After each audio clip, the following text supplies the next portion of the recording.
뉴스 정면 승부. 이동영의 뉴스 정면 승부.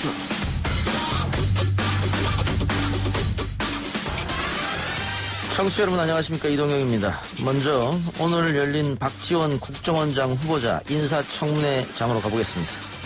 후보자의 학력 위조 문제를 좀 다루겠습니다. 당국대 학력 정정 신청을 한 건 사실이죠. 박 후보자가 인정받은 학점은 160학점 중에 72학점이 빕니다. 졸업 자격 무효입니다. 그 당시에 당국대학의 학칙을 그러한 내용을 저는 알지 못합니다. 저한테 묻지 마시고 당국대학에 가서 물으세요.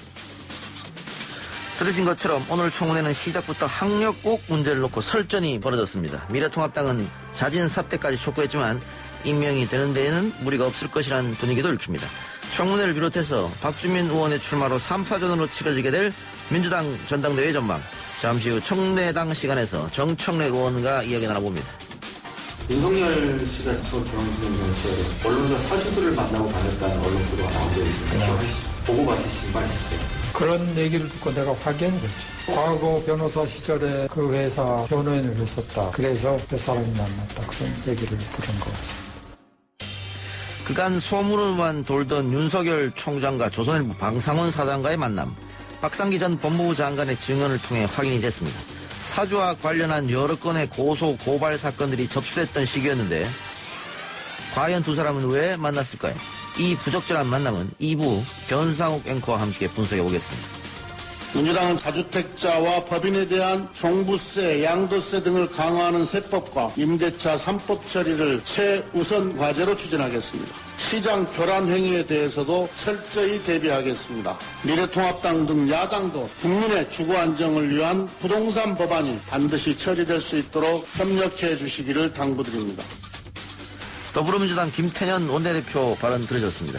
임대인의 재산권과 임차인의 주거권 간의 균형을 잡기 위한 개정안이 오늘 법사위에 상정됐고요. 여당은 처리에 속도를 내겠다고 약속했습니다. 월요일 3부와 4부 온갖 문제연구소에서는 임대차 3법 문제와 함께 빌 게이츠 회장의 편지를 알린 코로나 백신 개발과 한국의 위치를 점검해 보겠습니다. 7월 27일 월요일 이동의 뉴스 정면 승부 시작합니다.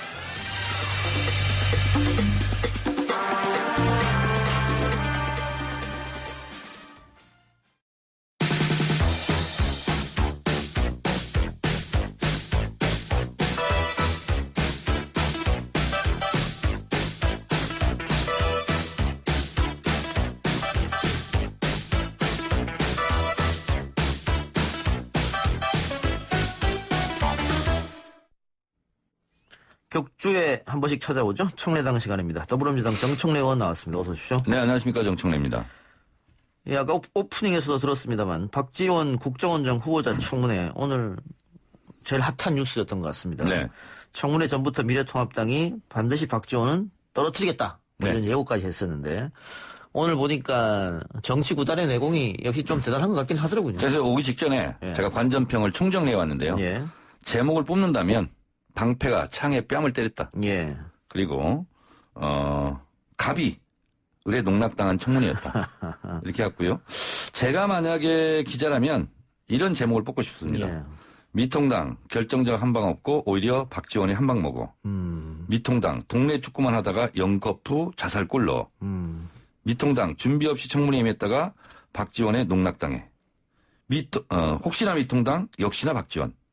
미통당 속수무책 당해. 근데 보통 인사청문회 하면 아까 갑을 얘기해 주셨으니까 네네. 국회의원들이 이제 갑이 되는 것이고 네. 후보자들이 을이 되지 않습니까? 그렇습니다. 그래서 뭐 별다른 잘못을 하지 않아도 계속해서 이제 조용조용하게 이야기하고 경청하고 이런 자세인데 네. 오늘 박지원 후보자 보니까는 뭐 반박도 하고 소리도 지르고 뭐 그러더라고요. 그래서 제가 오늘의 명언을 뽑았습니다. 예. 그걸 왜 나한테 물어보냐. 예. 당국대에 물어봐라. 예. 하태경 의원 퇴임하기 전의 일이다. 그리고 주적이라니까요. 왜냐하면 주적이라 분명히 얘기했거든요. 예. 그걸 왜 자꾸 나한테 묻냐. 저희 국민들도 지켜보고 있다. 어쨌든 그 결정적 한 방은 없었던 것 같습니다. 없었고요. 결정적 한 방은커녕 실제로 어떻게 보면 정치 구단이라고 하는 박지원 후보자에게 거의 뭐 끌려다니는 청문회였다. 근데 근본적으로 미래통합당 쪽에서 박지원 후보자를 반대하는 것이 결국은 뭐 지난번 김대중 정부 때 본인이 이제 뭐 특사로 가기도 했고 또 정상회담을 이끌었고 소위 말하는 친북 인사 아니냐. 그런데 국정원장은 뭐 간첩 잡고 뭐 이런 거 해야 되는데 안 어울린다 뭐 이런 것 같아요. 그러니까 우선 표면에 내세운 것은 주호영 원내대표가 적과 내통한 예. 사람이다. 근데 그거는 적과 내통하면 국가보안법상 예. 간첩죄에 해당되는 거거든요. 예. 그리고 그 간첩임을 알면서도 신고 안 하면 불고지죄에 걸리게 돼 있어요. 예. 너무 무리한 발언이었고 너무 나간 발언이었죠. 그리고 대북 송금 등을 뭐 반대 명분을 삼고 있는데 제가 오늘 청문회를 쭉 지켜보니까 이런 의심이 있는 것 같습니다. 본인들이 이제 국정원 때 정치 개입을 많이 하지 않았습니까? 예. 지금 서훈 국정원장 체제에서는 국내 IO 파트를 다 없애고 그래서 국내 정치 파트는 다 없앴지 않습니까? 예. 근데 이제 앞으로 대선을 앞두고 박지원 같은 노련한 정치인이 국정원장이 돼서 대선판을 흔드는 국정원의 정치 개입이 있지 않겠느냐.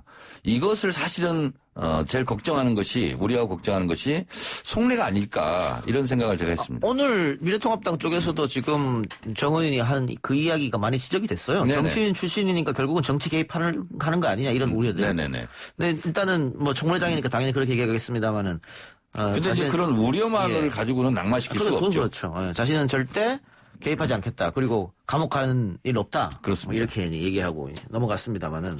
오늘 어쨌든 근본적으로 박지원 후보 잘했어요? 미래통합당은 그거를 좀 부정하는 것 같고 네. 오늘 청문회에서 통합당이 집중 추궁한 부분이 이제 아까 얘기했던 당국대 불법 편입 논란 네. 그리고 뭐 불법 정치자금, 은행 대출금 누락국 이런 건데 결국은 청문 보고서 채택은 미래통합당이 거부할 것으로 보이는데 이인영 후보자도 거부했죠. 민주당이 채택했죠. 그러니까요. 예. 그래서 민주당의 퇴장 속에. 예, 오늘 대통령이 임명한 걸로 보이는데 결국은 박지원 후보자도 청문 보고서 미래통합당이 채택 거부해도 임명이 될 것처럼 보입니다. 미통당의 퇴장 속에 채택이 되겠죠. 근데 오늘 이제 미래통합당 질문하는 걸 보니까 하여튼 내용이 없어요, 일단. 그리고 철진한 색깔론이라거나 과거지사일 가지고 얘기를 하는데, 사실은, 미래통합당 그 전신 정권들이 국정원을 장악했을 때 간첩 조작 사건 이런 게 많지 않았습니까? 예. 그러니까 그런 부분에 대해서 사실 지적할 게 없었던 것 같고요. 그리고, 또, 이제 이걸 또 주요하게 어떤 의원이 물어보더라고요. 어디가 주적이냐. 그러니까 박지원 후보가 주저 없이, 북한은 주적이다. 그러나 평화와 통일을 위해서 대화의 파트너다. 그러니까 이제 이 말을 못할 줄 알았나 봐요. 마치 저희가 이명박근혜 때 장관 청문회 때 5.16이 쿠데타냐, 혁명이냐. 예. 물어보면 주저주저하고 말 못하고 말해도 되는데, 예. 형법에도 나와 있고 교과서에도 나와 있는데, 그건 군사 쿠데타입니다. 이렇게 얘기하면 쉽게 넘어갈 건데, 이제 그걸 예상해서 그랬는지 어땠는지는 모르겠으나, 주적이 어디냐? 그랬더니, 북한 주적이다. 국방 백서 이런 데 있지 않습니까? 그렇지만 또 대화의 파트너다. 이렇게 얘기하니까 빗장을 완전히 그냥 허물어 버렸죠. 예. 김종인 체제가 들어오고 또 문재인 정부의 그 부동산 정책이 실패했다. 뭐 이런 의견이 좀 있음으로 해서 미래통합당 지지율이 약간 올랐었는데 최근 태영호 의원의 그 청문회장에서 사상 검증 다 이것 때문에 좀 후폭풍이 있는 것 같습니다. 미래통합당 쪽에서는. 오히려, 예. 태영호 의원 같은 경우는 본인이 진짜 주체 사상을 어느 정도 공부했는지, 그거를 진짜 버렸는지, 오히려 국민들이 태영호 의원을 더 궁금해하지 않을까요? 그런 생각이 듭니다. 예. 근데 이런 부분에 대해서는 오히려 미래통합당에서 지원 사격을 할 게 아닌 것 같은데 지원 사격 하니까는 네네. 조금 이상하다 이런 생각이 들었습니다. 그러니까 번지수를 잘못 잡은 것 같습니다. 자, 대통령 지지율이 자꾸 떨어지는데 제일 중요한 원인은 부동산 정책 같아요. 우선 박근혜 전 대통령 때는 40% 넘으면 콘크리트 지지율이라고 많은 언론들이 공개 찬양을 했었죠. 예. 그런 비교 평가에 볼 일이고요. 그리고 뭐 모든 도화 언론에서 지금 전분기 경제 성장률 대비 뭐 마이너스 3.3%다. 근데 OECD 수준에 비하면 우리가 선방을 아주 잘한 거죠. 거의 1등이죠. 예, 거의 1등이죠. 예. 네, 그래서 이런 것이 언론의 왜곡이 좀 있는 것 같고요. 그리고 이제 부동산 부분에 대해서는 어제 모 방송에서 왜 부동산 값이 폭등했던가 그 원인은 2014년 12월 29일 날 새누리당이 밀어붙인 부동산 3법에 있었다. 그러니까 분양가 상한제를 폐지함으로써 집값 폭등이 그때부터 시작된 것이다. 그래서 이제 부동산 지금 폭등의 이제 원인을 그때 당시로부터 출발을 삼았던 것 같고요. 근데 이제 뭐 그 방송에서 지적한 거는 이렇습니다. 임대 사업자를 너무 봐줬다. 예. 그래서 그 부분이 실책이 아니냐 이런 부분이 있는데 뭐 그런 부분은 저는 뼈아픈 대목 같습니다. 예. 거기다가 미래통합당의 주장은 이렇습니다. 민주당에서 갑자기 행정수도 이전, 수도 이전을 갖고 오는 것은 부동산 정책의 실패를 프레임 전환하려고 그런 것이다. 그거라기보다는 저는 이런 생각이 듭니다. 지금 부동산 정책이라는 게 참 어렵지 않습니까? 근데 뭐 세금으로 틀어막고 뭐 하는 것이 감기 걸려서 해열제라면 근본적으로 기초 체력을 튼튼히 하는 것이 결국은 국토 균형 발전 아니겠습니까? 예. 수도권이 전체 국토의 11.8%인데 드디어 수도권 인구가 비수도권 인구를 앞지르기 시작했다는 예. 거 아니에요? 넘어섰죠. 그러니까 1971년이 중요한 해인데요. 농촌 인구보다 도시 인구가 농촌 인구를 앞지르기 시작한 것이 1971년이거든요. 그러면서 여러 가지 도시의 문제들이 생기고 예. 이렇게 됐던 것처럼 이제 이것은 근본적으로 한번 고칠 때가 됐다. 예. 그래서 국토 균형 발전 측면에서 국가의 100년 대계를 내다보고 다시 한번 이것을 추진하자 이런 거죠. 예. 방금 말씀하신 것처럼 균형 발전, 인구 분산, 지방 분권, 또 뭐 토지 문제, 출산율, 이 행정수도가 지방으로 이전하면 네. 뭐 또 여러 가지 공기관, 또 관련된 산업도 이전할 거니까 네. 다들 좋아를 합니다. 그리고 그래서 이제 여론조사도 국민들이 더 찬성이 많죠. 그런데 이제 예. 미래통합당 같은 경우도 자중질환이에요. 그 반대했다 찬성했다 지금 다시 반대거든요. 그러니까 이제 제가 기사를 보니까 정진석 같은 경우는 세종시에만 국한하지 말고 그 옆 지역으로 예. 인근 지역으로 좀 확대하자. 예. 본인의 지역구를 예. 염두에 두고 발언하는 것 같아요. 예. 그런데 이제 우리가 보통 지방에 살면서도 서울 집을 포기 못하는 이유는 결국은 교육 문제 이런 거 아니겠습니까? 예. 주변 환경, 인프라, 교육 환경. 그런데 이제 예를 들면 뭐 국회라든가 청와대 이런 것이 이제 지방으로 내려가고 또 공공기관 내려다 보면 거기 또 좋은 학교가 생기겠죠. 그러다 보면 굳이 서울에 가지 않아도 우리 아이의 교육 문제가 해결될 수 있어. 그럼 뭐 서울에 살 필요가 없잖아요. 그리고 세계적으로 보더라도 뉴욕은 경제 수도, 예. 워싱턴은 정치 수도. 예. 그리고 러시아에 잠깐 가보셨습니까? 못 가봤습니다. 상트페테르부르크라고 예. 있습니다. 수도는 모스크바예요. 근데 관광, 문화 이런 것은 상트페테르부르크예요. 뭐 캐나다, 뉴질랜드, 호주 다 그렇죠. 요즘은 예, 다 그렇습니다. 도시 수도를 불러내놨죠. 그래서 행정 수도에 모든 것이 몰려 있을 필요가 있겠느냐 이런 근본적인 화두를 저희 민주당이 던진 거죠. 그 뭐 오보 소동도 있었는데 KBS와 대학도 옮긴다 뭐 이런. 그건 잘 모르겠습니다. 아니 방향성은 나쁘지 않은 것 같은데 어때요? 나쁘지는 않은 것 같습니다. 예. 그래서 실제로 제가 봤을 때는 인구 분산 효과와 제일 중요한 것은 교육 환경 개선인 것 같습니다. 예. 그런데 이해찬 민주당 대표가 역시 수도 이전에 찬성하는 뜻으로 말을 했겠지만 우리는 한강변에 아파트만 들어서서 단가 얼마라고 하는데 이런 천박한 도시를 만들면 안 된다. 이렇게 해서 서울을 천박한 도시라고 표현했다고 난리가 났습니다.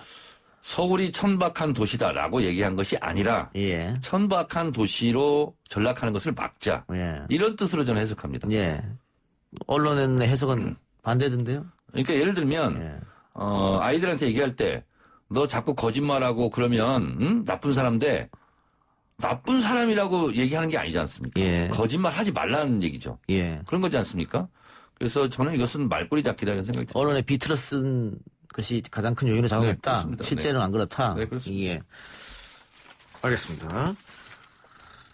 자, 이게 김태년 원내대표가 처음에 이야기를 해서 뭐 이해찬 대표 다 오케이 한 내용이고 뭐 대권 주자들도 다 찬성이더라고요. 그래서 민주당은 전원 찬성인 것 같은데 문제는 네. 이게 위헌으로 판정이 났었지 않습니까? 네. 뭐 관습법 얘기하면서 네. 그래서 개헌 사항이다 이거는. 2004년도 때 제가 똑똑히 기억하는데요. 저도 그때 격렬히 반대했었고 예. 이게 말이 되냐. 예. 아니 지금 대한민국이 법치국가라는 것이 대한민국 헌법이 문자로 성문헌법이 되어 있잖아요. 예. 그래서 그걸 심판해야 되는 것이 헌법재판소인데 머릿속에 있는 예. 관념을 가지고 관습을 가지고 그걸 기준으로 심판했다. 위헌 판결했다라는 것이 지금 하면 저는 그 결과와 그렇겠죠. 다른 결과가 나올 것이다. 예. 이런 생각이 듭니다. 아니 그래서 지금 특별법 제정, 개헌, 국민투표 여러 가지 있는데 예. 하나로 모아야 될 거 아닙니까? 그렇습니다. 그 개헌은 원포인트로 개헌할 수 있잖아요. 이 문제는. 아니 근데 저는 굳이 개헌을 하지 않아도 가능하다 이렇게 봅니다. 저는. 논란이 있을 것 같은데 그 문제. 아니 그럼 다시 위헌 신청하겠죠. 예. 그럼 다시 이제 헌법재판소에서 위헌 심판을 하겠죠. 그럼 저는 전과는 다르게 나올 거다. 아니 그런데 지금 범여권이 180석이 넘어가니까 야당에서도 충청권 의원들만 하면 개헌할 수 있잖아요. 그랬으면 좋겠네요. 예. 네. 하여튼 미래통합당은 이 건에 대해서는 일사분란하게 반대를 못하고 있는 그런 상황이죠. 쉽지는 않을 것 같습니다. 국민 여론이라는 것도 있으니까. 네. 민주당 전당대회 이야기도 해보죠. 자, 3파전으로 봐야 됩니까? 아니면 뭐 1강 2중, 뭐 1강 1중 1약 뭐 어떻게 봐야 됩니까? 3명이 나왔으니까 3파전은 맞고요. 예. 4파전이나 2파전은 아니지 않습니까? 예. 근데 우선 저희 전당대회 룰을 좀 살펴보면요. 전국대의원 이게 이제 지역구마다 45명 안팎 45%고요. 권리당원이 40%, 국민 일반당원이 15% 이렇게 이제 되어 있는데요. 뭐 쉽게 말씀드리면 전보다는 덜하겠지만 전국대의원 45%는 아무래도 지역위원장, 국회의원들의 영향력이 행사되는 것이고요. 권리당원 같은 경우는 뭐 지금 온라인 비대면 선거이기 때문에 국회의원들이 그 손쓸 방법이 없습니다. 그래서 결국은 권리당원이 80만 명인데 이건 거의 일반 당원 국민들 민심하고 같이 갈 것 같고요. 그래서 결국은 이 권리당원 40%에 좌우되지 않겠느냐 그런 생각이 듭니다. 그 이낙연 대세론이 있었잖아요. 네. 그런데 그때는 그 친문표가 아마 범주류로 분류되는 이낙연 의원에게 표를 줄 것이다. 네. 뭐 그런 전제가 있었는데 박주민 후보가 등장하면서 친문표가 박주민 쪽으로 쏠리지 않겠느냐. 전제 우리가 과거를 얘기를 꺼내는 것은 그때 당시를 한번 되새겨보면서 교훈점을 좀 얻어올 필요가 있지 않습니까? 참 오늘은 우리 편 박지원 후보가 됐는데 국정원장. 그때 문재인 대표 나갈 때 전당대회 때 제가 최고위원 될 때 그때 하여튼 치열한 승부를 했어요. 그때 당시 박지원 후보가 했던 얘기는 당권도 묻고 대권도 묻고 꼭 먹고 안 먹고 문재인 대표부를 상당히 공격했었죠. 그래서 아마 3% 내외로 아니면 박빙의 승부로 끝났을 거예요. 그리고 결국은 당이 쪼개지고 이렇게 됐거든요. 그래서 그런 공격은 당원들이 굉장히 싫어한다. 그래서 그게 먹히지 않을 거다. 일단 그렇게 본다면 김부겸 후보의 뭐 태풍이 부는데 선장이 갑자기 뛰어내리냐. 결국은 이게 당권도 먹고 대권도 먹고 공격화 이제 같은 양상이거든요. 제가 봤을 때 그거는 잘 먹히지 않을 거다. 이런 생각이 좀 일단 들어요. 그런 부분은. 그리고 당시에 문재인 대표가 박빙의 승부 한 3% 정도로 제가 승리한 걸 기억나는데 그랬을 때 당이 좀 불안정하고 흔들릴 수 있다. 이런 생각이 들어서 어쨌든 대선 후보는 지금 이낙연 후보지 않습니까? 그래서 이낙연 후보가 지나치게 상처받는 그런 결과도 결국은 원하지는 않을 거다. 이런 생각이 듭니다. 그런데 김부겸 후보와 이재명 지사 연대설 이야기 계속 나옵니다. 물론 두 사람은 부인은 했습니다만 누가 보더라도 이낙연이 낙마하면 가장 수혜를 입을 사람은 이재명이다. 이렇게 보이잖아요. 그렇다면 연대할 그 명분은 충분히 되는데. 전당대회에서는 이런 것은 먹히지 않습니다. 왜냐하면 정치공학, 꼼수 비슷하게 느껴지기 때문에 안 먹히는 거고요. 그리고 뭐 이재명 지사도 이낙연, 박주민과도 만나겠다. 그러니까 그리고 뭐 아무것도 아닌 거예요. 제가 봤을 때는. 그래요. 하나만 더 하고 마칩시다. 뭐 하여튼 전당대회는 원사이드로 끝날까요, 그러면? 제가 예언을 하면 그대로 되기 때문에 숫자로는 말씀드리지 않겠습니다만 이 작가가 속으로 이분이 승리할 거야 하는 분이 승리하지 않을까요? 예, 알겠습니다. 자, 하나만 더 하고 탈북민 김모 씨가 다시 올북하는 일이, 그러니까 북한으로 돌아가는 일이 발생했는데 헤엄쳐서 갔다 하더라고요. 근데 최근에 수영 월북. 최근에 그 중국인들도 서해 무단으로 들어와서 뭐 그런 경우도 있었는데 이게 좀 우리가 경계를 좀 너무 게을리한 거 아닙니까? 어쨌든 경계 실패죠. 그리고 어쨌든 뚫린 거지 않습니까? 국경이 뚫린 거죠. 그래서 이런 부분은 군에서 뭐 나름대로 책임질 사람 책임지고 뭐 그런 조치들이 있어야 되지 않을까 그런 생각이 북한 발표는 코로나19를 가지고 왔다고 했는데 지금 우리 방역당국에서는 그 사람이 코로나19 걸리지 않았다고 얘기했거든요. 주변인도 다 음성으로 나왔고. 그럼 북한은 왜 그런 발표를 했을까요? 그건 모르겠어요. 그런데 어쨌든 북한으로서는 비상 경계 태세로 뭐 발표하고 하면서 어쨌든 결속용으로 이것을 또 이용하지 않을까 그런 생각이 듭니다. 알겠습니다. 오늘 의원님 말씀 여기까지 듣죠. 지금까지 더불어민주당 정청래 의원과 함께했습니다. 수고하셨습니다. 네, 고맙습니다. 1부 순서 마치고요. 2부 변상욱의 눈 코너로 돌아옵니다. Hello, darkness, my old friend. I've come to talk with you again. Because a vision softly creeping left its seeds while I was sleeping. 지난주부터 새롭게 선보이는 코너 변상욱의 눈 YTN TV 뉴스가 있는 저녁과 YTN 라디오 뉴스 정면 승무의 앵커 품앗이 콜라보 코너입니다. 복잡하네요. 라디오 시사의 눈을 크게 뜨도록 도와드리겠습니다. 변상욱 앵커 나왔습니다. 어서 오십시오. 네, 안녕하십니까. 변상욱입니다. 예, 제가 개인적으로 봤을 때 굉장히 큰 뉴스 같은데 네. 우리 언론이 잘 안 쓰는 뉴스가 있어서 예. 제가 한번 여쭤보려고 합니다. 그렇게 복잡한 뉴스를. 예. 예. 윤석열 검찰총장이 언론사 사주들을 만나고 다닌다고 하는 것은 지난 오래전부터 예. 여의도 정가와 법조 기자들 사이에서 소문처럼 나왔던 이야기고 실제로 기사에 실리기도 했었습니다. 칼럼 같은 거에 실렸다고 하죠. 예. 예. 자, 그런데 이번에 뉴스타파 인터뷰에서 박상기 전 법무부 장관이 확인했다고 했습니다. 예. 사실 만났다고. 그게 이제 조선일보 방사장이라는 것도 확인됐고요.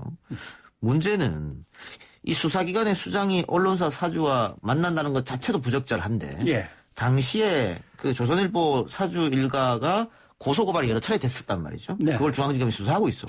그런데 만났다. 그러니까 정확하게 박상기 법무부 장관도 만난 시점을 콕 집어서는 보고를 못 받은 것 같더라고요. 예. 2018년 초와 2018년의 말과 2019년의 초 여기 어디쯤일 거라고 하는데 사건을 보면 2018년 3월에는 민주언론 시민연합 등 4개 단체가 TV조선 간부를 고발했습니다. 예. 박근혜 국정농단 사태와 관련해서 예. 그것도 걸려 있었고 2019년 2월에는 민생연구소 등이 이제 방상훈 사장의 아들 방정우 씨의 배임 횡령 혐의를 고발한 사건도 있었고 예. 2019년 초로 이제 넘어와서 또 있었던 게 뭐냐면 로비스트 박수환 문자 관련해서 뉴스타파 보도로 이제 이루어졌던 건데 형사 고발 사건이 있었고 2018년부터 계속되어 온 사건은 역시 가장 핵심 사건이죠. 고 장자연 씨 사건과 관련해서 방상훈 사장의 아들인 방정호 TV조선 전 대표와 동생인 박용훈 코리아나 호텔 사장이 연루가 됐다라는 의혹이 계속 제기돼 있는 상황인데 그때 이제 이 모든 것이 중앙지검에 걸려 있는 사건인데 집안의 어른으로서 가장 이제 수장으로서 검찰의 담당 검찰청의 좌장을 만났다라고 하면은 큰 문제죠. 예. 큰 그러니까. 문제입니다. 왜냐하면 일단은 이것이 어떤 청탁이나 금품이 오고 갔다 이런 거는 전혀 드러나는 게 없으니까 예. 그걸 빼고 생각한다고 하더라도 대검찰청 공무원 행동 강령에 뭐라고 되어 있냐면 직무 관련자라는 건 여러 종류가 있습니다만은 특정한 사실이나 법률 관계에서 또는 수사 관계에서 아무래도 문제가 되거나 피의자가 될 수 있는 사람, 피의자가 돼버린 사람 등등등 이렇게 직무 관련자에 대해서 대검 공무원 행동강령 제5조의 2항에 가면 뭐가 돼 있냐면 공무원은 자기가 취급하는 사건의 피의자, 피해자 등 사건 관계인 기타 직무와 이해관계가 있는 사람과의 정당한 이유 없이 사적으로 접촉하면 안 된다. 예. 이렇게 돼 있습니다. 그다음에 제6조에 가면은 지연, 혈연, 학연, 종교 등을 이유로 해서 그런 사람들한테 특혜를 주거나 다른 사람이 불이익을 받을 수도 없다. 왜냐하면 왜 만났냐라고 하는 이유를 얘기할 때 변호사 시절에 조선 방사장 일가족하고 연관이 있었기 때문에라고 하는데 이게 이제 혈연, 지연, 학연 이런 거 이제 들어가는 예. 거죠. 근데 중요한 거는 검찰청의 청장 아닙니까? 당시에 윤석열 청장이죠. 예.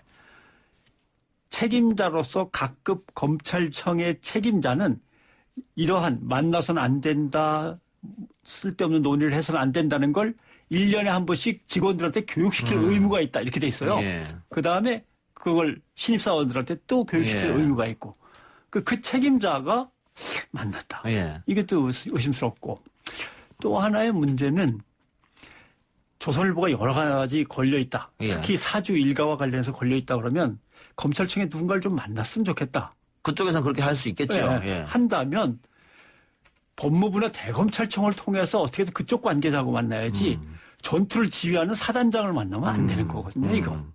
근데 직접 만났다? 그런 의혹이 예. 좀 제기된 건데. 상식적으로도 이해가 좀 안 되는데 특히 결과론적으로는 또 아까 연루된 사건들이 기소가 되지 않아서 예. 그렇다면은 뭔가 있지 않느냐 이런 의혹 제기할 수 있는 그런 상황인 것 같은데 그렇습니다.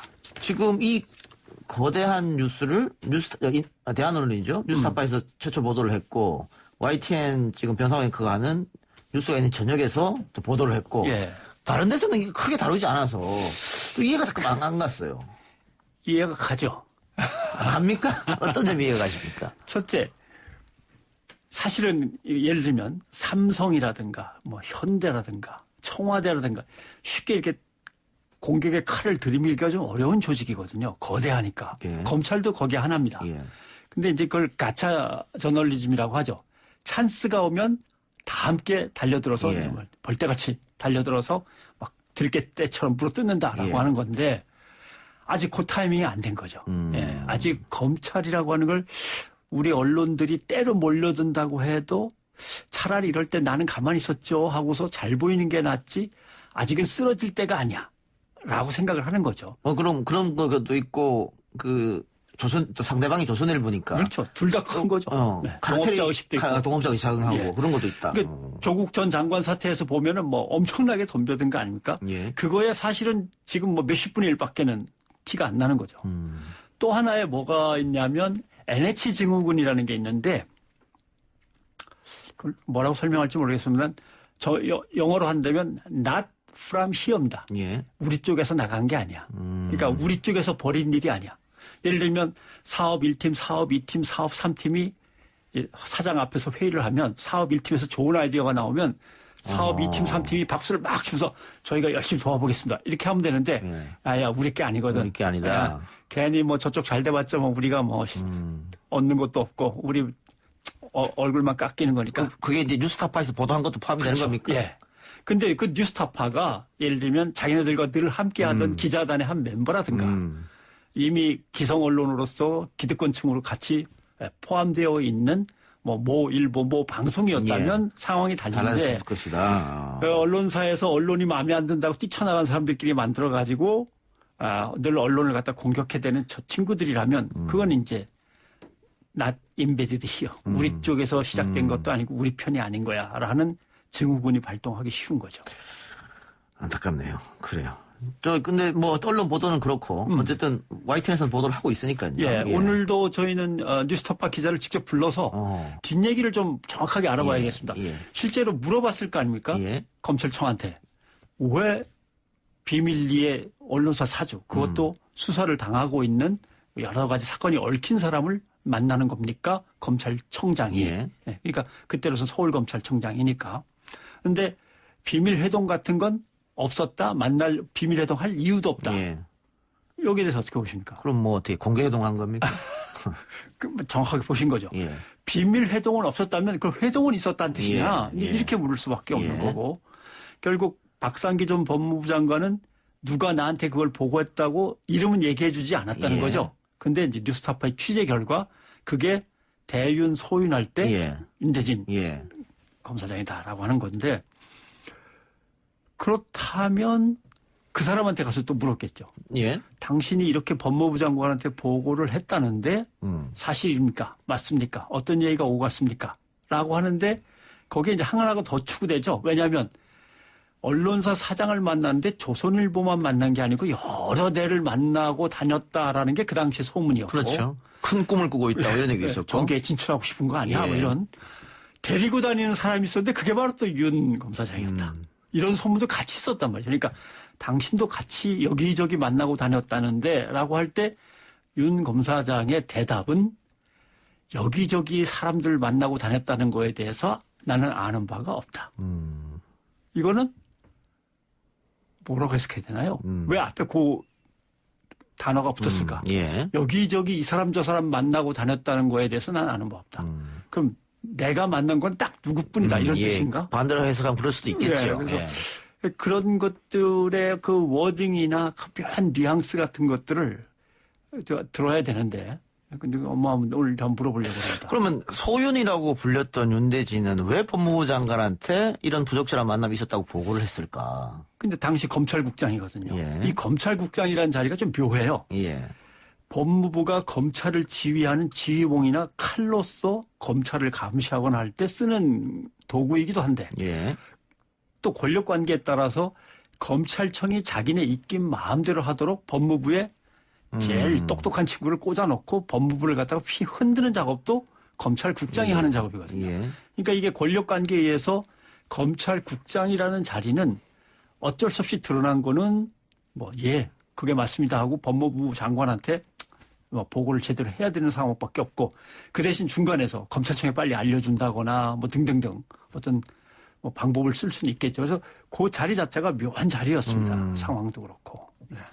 알겠습니다. 어쨌든 그럼 오늘도 다루신다. 네, 그렇습니다. 예. 오늘 생방송 좀 기대해 보고요. 예. 끝나고 바로 또 가셔서 준비하셔야 예, 되니까. 예. 수사심의위원회 문제도 좀 물어봐야 될 것 같은데 한동훈 검사장에 대해서 수사 중단, 수사도 하지 말고 기소도 하지 마라. 이동재 전 기자에 대해서는 수사도 하고 기소도 하라. 이런 것 같아요. 예, 예. 이런 것 같은데 이게 지금 최근에 수사하지 말라는, 기소하지 말라는 게 두 번째입니다. 이재용 삼성그룹 부회장에 이어서 이렇게 됐는데 그렇다면 이 수사심의위원회가 이 특권층에게 면죄부를 주는 기구로 전락하는 거 아니냐 이런 비판도 있을 수 있을 것 같습니다. 저 같은 경우는 조국 전 장관은 왜 형법도 잘 아는 사람이 이걸 요청을 안 했을까? 예. 이런 생각도 궁금했고 그러면 지금부터는 누구나가 다 할 수 있는 건가? 변상호 앵커는 안 될 겁니다. 아니 근데 어떻게든 사회적으로 관심을 모으는 사건이면 이제 된다는 거 아닙니까? 예, 요건상. 예. 그런 점에서 결국은 보도자료를 뿌려가지고 여론을 장악할 수 있는 세력은 기득권 세력이고 수사심의위원회를 열어달라고 요청할 수 있는 세력도 어차피 꽤나 힘 있는 세력 아니면 그렇겠죠. 불가능하다면 예. 이 나라의 법은 누구의 편에 서게 되는 거냐라고 하는 이제 첫 번째 문제. 그다음에 핸드폰도 제대로 못 열어보고 이제 수사도 시작을 못 해갖고 예. 겨우 수사 초입 단계인데 하지 말라. 별거 없을 것 같으니까 하지 예. 말라고 그러면 앞으로 수사를 결정하는 옥상 옥에 하나의 기구가 돼 있는 거냐? 그리고 그 기구를 갖다 누가 임명하고 누가 지휘하느냐에 따라서 마음대로 검찰의 권력이 누구를 위한 칼이 될 수도 있고 누구를 위해서는 아예 방패가 될 수도 있고 이런 역할을 예. 해야 되는 거냐 이런 의미 뜨는 거죠. 그러니까 한동훈 검사장이 그 중앙지검의 조사 소환을 계속 거부했을 때 그 평론가들이나 법률가들이 예측하기는 아마 핸드폰도 그렇고 수사 협조하지 않을 것이다. 왜냐하면 수사심의위원회가 열릴 예정이니까. 그렇죠. 그 전에 수사를 통해서 뭔가 나오게 되면 수사심의위원회에 영향을 미칠 테니까 그때까지는 협조 안 할 것이다 예측했는데 어쨌든 그게 그대로 맞아떨어졌어요. 예. 그리고 수사심의위원회에서 수사 중지 결정을 내렸으니까 말이죠. 예. 이건 어떻게 검찰이 이제 또 선택은 검찰이 해야 됩니다. 그렇죠. 받아들일지. 예. 물론 그 수사를 하고 있는 중앙지검에서는 말이 안 된다라고 반발하고 있습니다만 어떻게 될 것 같습니까? 근데 그러면 이제 중앙지검에서 제일 외치고 싶은 말이 이 말이겠죠. 영장 담당 판사한테 쫙 설명을 했을 때는 그래 기자와 검사가 연계되었을 충분한 가능성이 소명이 되는 바 충분히 개연성이 있다고 보고 그렇게 되면은 증거의 어떤 인멸이라든가 도피까지도 생각할 수 있기 때문에 이거는 구속시켜서 일단 수사를 하는 게 맞겠다라고 예. 판사는 그렇게 판단을 했는데 영장을 발부를 했죠. 예. 도대체 거기에 모인 사람들은 누가 모였고 어떤 구조를 갖고 있었길래 그게 해당 사항이 안 되느냐라고 이제 중앙지검에서는 강력하게 반발하는 거고 그렇다면 이번에 이걸 갖다가 권고를 무시하고 수사를 진행한다면 그럼 또 검찰 수사위원회의 기능이나 존재 가치는 또 뭐냐 있으나 마나한 거 아니냐 또 그런 문제도 생겼고요. 근데 더 복잡한 거는 이제 검찰 인사까지 있습니다. 예. 검찰 인사가 검사장급이 한 10명 비는데 그걸 이번 주나 아니면 다음 주 초에 한다면 그때 또 수사팀이 막 엉키거나 흩어지거나 할 가능성도 있어서 예. 이 부분은 지금 일단 법무부 장관이 지휘권을 발동했는데 서울중앙지검장이 검찰총장과 검찰수사심의위원회의 의견을 어떻게 뿌리치고 독자적으로 한번 해낼 거냐 말 거냐는 뭐 지켜볼 수밖에 없는 거죠. 예. 검찰 정기 인사가 이제 예정돼 있는데 예. 이번에는 윤석열 총장이 할 수 있는 게 없습니다. 그리고 법무부에서 이미 예. 특수부보다는 일반 형사부를 형사나 공판 쪽을 올리겠다 했기 때문에. 예. 그러면 리더십에서는 벌써 금이 갔고 이제는 식물총장이 되는 거 아니냐. 그런데 왜 안 내려오느냐. 뭐 이런 얘기도 있는 것 같아요. 글쎄요. 그거는 뭐 현 정권의 성격 아닐까요?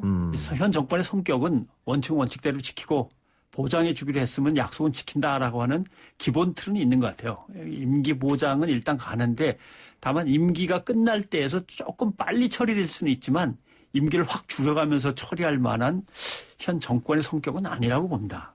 그래서 장관도 그건 충분히 이해를 하고 있을 거고 그래서 계속 특수부 위주로 강하게 공안이나 특수부 위주로 강하게 짜여져 있던 검찰총장 1인 체제를 흐트러 놓거나 약하게만 하는 쪽으로 계속 몰고 그게 다시 살아나지 않도록 하는 게 추미애 법무부 장관의 아마 지휘가 아닐까 생각을 하죠. 예, 알겠습니다. 하나 더 할까요? 오늘 박지원 국정원장 후보자 청문회에서 인혁당 사건이 언급이 됐는데 인혁당은 박정희 정권에서 벌어진 대표적인 고문 조작 사건인 것이고요. 예. 그래서 결국은 재심을 거쳐서 이건 국가폭력이니까 국가가 유족들에게 배상을 해라, 예. 보상을 해라 이렇게 판결이 났지 않습니까? 근데 다시 절반 정도로 다시 돌려갔다 그래요? 줬다 뺐다 이런 일이 벌어졌는데? 4.19로 인한 민주주의를 5.16 군사혁명이 확 무너뜨렸을 때 국민을 갖다 어떻게든 확 옥죄이기 위해서 가짜 인혁당 사건을 중앙정보부가 조작을 했고 예. 그때 검사들이 3명이 이런 엉터리 사건은 나는 검사로서 수행할 수 없다고 사표를 냈었습니다. 예. 그다음에 70년대로 넘어와서 반유신 정권, 유신 독재 반대 시위가 계속되니까 그때 인혁당이라는 걸 꾸렸던 놈들이 다시 또 등장하고 있는 거다라고 또 고문 조작을 해가지고 또 만들었던 거거든요. 그러니까 수십 년의 세월을 갖다가 이 사람들은 고생했는데 틀림없이 국가가 예를 들면 고문에 의한 것이고 전기고문, 물고문에 의한 것이었으니까 과거사위원회라든가 아니면 국정원, 과거사 정리위원회에서 다 잘못했다고 인정을 했기 때문에 예. 배상해라. 예. 배상을 했는데 그 우리가 흔히 사법농단 사건의 주역인 예. 그 체제가 뭐라고 결론을 내냐면 국가가 배상금을 주는 건 좋은데 배상금을 늦게 주게 되면 이자를 붙여야 될 거 그렇죠. 아닙니까? 원 판결은 고문 당한 시점부터 수십 년을 잡아가지고 이자를 배상하라 이렇게 된 거예요.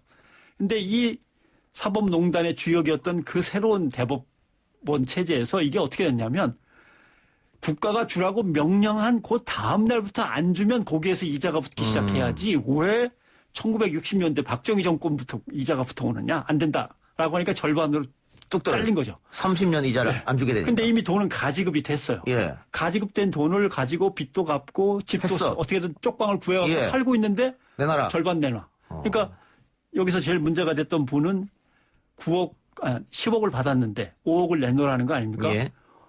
일단 재판을 해봐야죠. 예. 이걸 내놔야 되는 건지. 예. 재판을 하고 하다 보니까 졌습니다. 예. 그럼 5억을 내놔야 돼요. 예. 그동안에 이자가 붙어서 15억이 된 거죠. 하하. 국정원에 물어내야 될 돈. 사실 국정원이 아니라 뭐 국고로 들어가겠습니다만. 그럼 배보상 받은 거에 두세 배를 다시 10억 국가에. 받았는데 예. 갑자기 야, 그 5억은 내놔 그러길래 아니 이게 내가 꼭 드려야 됩니까? 라고 싸우는 동안에 15억이 된 거죠. 예. 그러니까 그게 그때 국정농단 그 대법원 체제는 이게 뭐 박근혜 대통령의 아버지 시대에 있었던 일이기 때문에 예. 조금 뭐 그렇게 했던 것 같은데. 그게 이제 이명박 박근혜로 넘어오면서 이제 대법원이 이제 심의를 쭉 하면서 예. 벌어진 일일 텐데. 그런데 어쨌든 지금 다들 이렇게 고통받고 있거든요. 예. 그 내가 받은 것보다 더 많은 돈을 물어내야 되니까. 그렇죠. 이거 누군가 나서야 되는 거 아닙니까? 그런데? 그래서 서울고등법원이 지난달에 나서서 결정을 내려준 거죠. 너무한다 그건. 그러면 국정원은 원금만 받는 거라 해라. 왜 국정원이라고 그러냐면 국정원이 고소를 했기 때문에. 예. 이자까지 받지 말고. 국정원은 원금만 받아라. 라고 해 국정원이 싫다는 거죠 지금. 알겠습니다. 그러니까 지금 박지원 후보자가 어떻게 하는지 어떻게든 하는지 봐야 되는 좀 두고 봐야겠네요. 오늘 말씀 고맙습니다. 고맙습니다.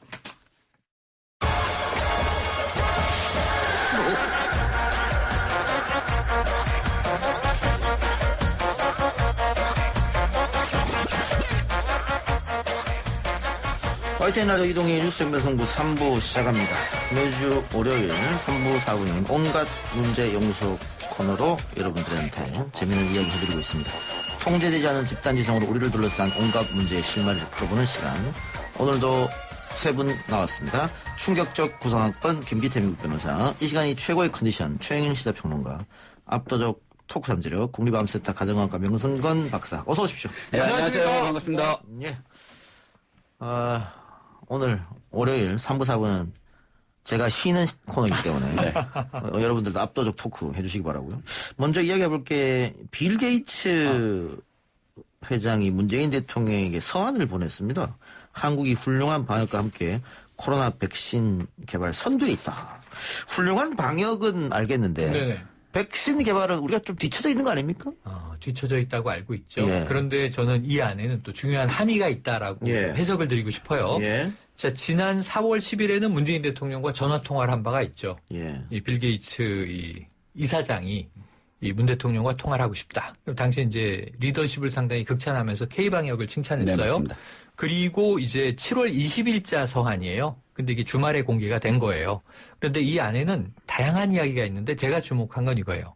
국제백신연구소의 한국 후원회장을 이 김정숙 여사가 맡았어요. 거기에 대한 감사가 있어요. 국제백신연구소가 우리나라에 있습니다. 근데 이게 우리나라 건 아니에요. 1990년대에 UNDP, 그러니까 유엔의 개발 계획에서 설립을 해서 한국에 주기로 하고 쭉 우리나라에 있는 거예요. 백신 연구 많이 하고 있고, 그다음에 라이트 재단의 기부를 투자를 더 확대하겠다. 그 라이트 펀드는 또 뭐냐? 라이트 재단은 뭐냐? 이거 2018년에 우리나라 제약업체와 함께 만들어서 국제 이 투자를 유치하고 있는 펀드예요. 근데 이것도 지금 이제 백신과 연구 개발에 상당히 이제 주력하고 있는데 빌 게이츠가 여기에 투자하겠다. 근데 문제는 최근에 보시면 그 백신 앞서가는 기업들이 어디냐 하면 모더나, 이게 이제 다국적 제약회사입니다. 영국의 옥스퍼드 대하고 아스트라제네카가 지금 이제 백신을 상당히 성공적으로 하고 있다. 1077명 임상에서 항체 100% 형성. 그래서 3상 들어간다. 이 얘기고. 독일의. 말씀 중에 죄송한데. 네. 정말 대단한 것 같습니다. 독일의 바이오엔테크. 그 숫자까지 어떻게 하나? 네. 몰라요. 머리에 있어요. 몰라. 막 나와. 오늘 한 5군데 걸치고 왔으니까. 줄줄줄. 그래서 수도꼭지처럼. 독일 바이오엔테크, 그 다음에 미국의 파이자 이런 회사들이 백신에서 앞서가고 있는데 문제가 있어요. 이 회사들의 다 입도 선매를 트럼프가 한 회사들이에요. 그렇죠. 6억 개 정도. 미국에 먼저 제공한다는 거예요. 입도 선매를 했죠. 근데 빌 게이츠는 어떤 입장이냐면은 백신 연대가 국제 협력을 해서 가격을 통제해서 전 세계에 이게 균등하게 뿌려야 한다. 근데 이게 우리 문 대통령하고 같은 메시지란 말이에요. 그러면서 좀 이 트럼프 측에 서 있는 다국적 제약회사들은 이 빌 게이츠가 좀 이제 뺀 것 같고요. 그래서 그런 국제 연대 차원에서 가고 있는 백신 업체 중에 어디에 투자했냐면 SK 바이오 사이언스에 투자를 했습니다. 근데 여기가 지금 빠르진 않아요. 아까 얘기한 업체보다는 한 27개 세계에서 임상 실험 중인데 내년 6월쯤에 만들어낼 것 같다. 2억 개 정도의 백신 생산이 가능할 것 같다. 여기에 승부를 좀 걸어보겠다. 이런 입장인 것으로 그러니까 힘을 실어주는 거죠. 그러니까 그냥 칭찬하는 게 아니라. 근데 치료제 개발은 대부분 우리가 이제 이미 렘데시비르는 도입했지만 렘데시비르가 첫 번째로 많이 뿌려졌지만 우리는 우리 나름대로 지금 이제 녹십자를 중심으로 해서 지금 혈장 치료제 열심히 개발하고 있지 않습니까? 그래서 백신과 치료제 모두 자국 생산이나 개발도 가능은 할 것이다. 하지만 뭐 세계 1위가 되기는 쉽지 않다. 하지만 빌 게이츠가 대대적으로 투자하고 있다. 이것도 굉장히 우리가 힘을 얻을 것 같아요. 추가로 또 투자할 예정이다. 추가로 투자할 예정이다. 예. 자, 한국으로 귀화한다는 설도 있죠. 설이긴 하지만 설입니다. 음모론 아닙니까? 음모론은 딴 거예요. 음모론은 뭐냐면 지금 미국 CBS가 빌 게이츠한테 물어봤어요. 네. 지금 코로나19 이 바이러스를 당신이 만들어서 뿌렸다는 설이 있다. 나도 듣긴 들었는데 금시초문인 얘기고. 문재인 대통령과 또 그 성이 비슷하다 같다. 게이츠가 문 아닙니까? 그렇죠, 그렇죠. 네, 같은 빌 게이츠. 이거 재밌다. 이거 재밌는데요. 게이츠 문이죠. 오랜만에 드디어 개그 지방생이셨던 우리 명박사님. 재밌는데요, 이거. 자, 근데 아까 얘기한 다국적 기업들이 3상에 벌써 들어갔기 때문에. 들어갔어요. 3만 명. 빠르면 9월. 예, 9월, 10월도 얘기를 하더라고요. 그다음에 늦어도 10월까지는 지금 사실 뭐 배포할 거다라고 얘기해요. 1상, 2상, 3상 또 간단하게 정리를 하면 어떤 신약이 개발되기 과정 보통 한 15년 정도 소요되고요. 네. 예를 들어서 그 5,000개에서 10,000개 후보물질이 있으면 그 후보물질 중에서 실험 연구라든가 주실험까지 들어가는 게 한 250개 정도고요. 거기에 거쳐서 살아남는 게 대략 사람을 대상으로 해서 들어가는 게 한 9개 정도라고 되어 있습니다. 이 9개가 처음에 들어갈 때는 1상 임상 시험하고 2상, 3상 이렇게 하는 거예요. 1상, 2상, 3상은 말 그대로 첫 번째, 두 번째, 세 번째라는 뜻인데요. 1상 임상 시험은 대개 이제 한 수십 명, 한 3, 40명 대상으로 해서 그 약의 신약이나 백신의 효능이 아니고 안전성 정도를 입증하는 겁니다. 부작용. 어느 정도 용량까지 올렸을 때 부작용이 덜 나타나나. 이 정도까지 하는 거죠. 그 다음에 이제 이상이 뭐냐면 본격적으로 효능을 입증하는 건데 대개는 그 경우에는 수백 명 정도를 대상으로 하고요. 그 다음에 이제 어느 정도 효과가 나타나고 안전성이 입증되면 3상 시험. 대개는 이제 제일 많은 수의 환자를 대상으로 합니다. 대개 뭐 기백명부터 기천명 수준까지 가거든요. 그럼 지금 이제 코로나19 백신과 관련해서는 어떠냐? 뉴욕타임스에 의하면 지난 24일 기준으로 해서는 이제 165종의 코로나 백신 후보 물질이 개발 중에 있는데 이 중에 사람을 대상으로 한다는 말은 즉 임상이란 말입니다. 임상이 이제 침대에 임한다. 즉 사람을 대상으로 한다는 뜻인데 요게 27개가 1, 2, 3상에 들어가 있는데 3상에 들어가 있는 거는 그러니까 기천명 수준으로 들어가는 거는 현재 4개 정도 지금 들어가 있는 상태입니다. 그럼 우리나라는 어떤 상황이냐? 지금 그 식약처에서 발표한 거에 따르면 코로나19 백신 치료제 총 13건의 임상시험이 진행 중인 거로 돼 있어요. 11건이 치료제고요. 그다음에 2건이 백신이 되겠습니다. 그래서 우리나라는 현재 백신 2개가 하나는 이미 6월에 어디에서 먼저 시작했습니까? 지금 제넥신이 이제 6월에 임상시험에 착수해서 1상과 2상까지 들어갔어요. 아직 3상은 아닙니다. 그리고 방금 말씀하신 이제 SK. 그 라이트 재단 펀드 관련해서 SK랑 같이 합작을 해왔고 들어간 게 지금 아직 완전히 들어가지는 않았고요. 이제 임상시험 본격적으로 지금 이제 개발 중에 있다는 얘기죠. 뭐 메디톡스도 호주와 손잡고 일상 들어갔다. 네, 그런 게 이제 있는데 우리 국내에서는 현재 그렇게 되어 있습니다. 그러면 이제 왜 선두에 서 있다라고 게이츠가 얘기를 했냐? 같은 문씨이기 때문에 그렇게 좀 더 이렇게 띄워주려고 그러냐? 그렇다기보다 우리가 선두권이라고 보통 얘기를 하면 1등만 얘기를 하는 거 아니겠죠. 전 세계 OECD 국가 잘 사는 나라들만 하더라도 36개인가 국가인데 그 안에 사실 아까 얘기했던 대로 미국, 영국, 현재 중국에서 이제 선두에 사실 있거든요. 거기에 우리나라까지 포함한다면 이제 선두권이라고 볼 수 있지 않을까 생각을 합니다. 선두권을 볼 수 있다. 예. 그런데 그 조선일보에서 빌 게이츠 코로나 백신 한국이 선두라는데 점점점 이런 기사를 냈어요. 네. 사실은 아닌데 왜 이렇게 한말 그런 기사 같아요. 맞습니다. 그래서 아까 말씀드린 대로 빌 게이츠 이사장의 의미가 그리고 돈을 벌기 위해서 백신을 만들어서는 안 된다라고 이미 계속 주장을 해왔기 때문에 그런 부분에서 백신 연대의 선두에는 한국이 서 있다라고 힘을 실어주기 위한 서한이다라고 저는 해석을 하는 거예요. 그래서 여기는 자신이 투자하고 기부하고 있는 라인들을 다 망라하고 있어요. 라이트 펀드에 내가 더 내겠다.